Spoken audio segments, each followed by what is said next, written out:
Oh yeah! Nagtatahong kami. Oo, masarap dito, masarap.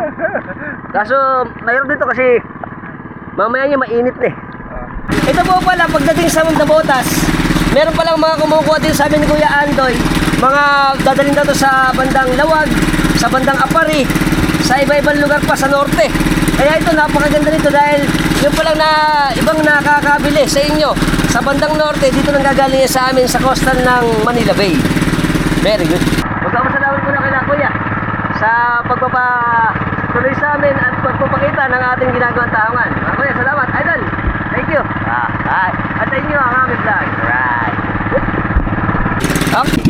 Pare, bye-bye. Tahungan. Bye-bye.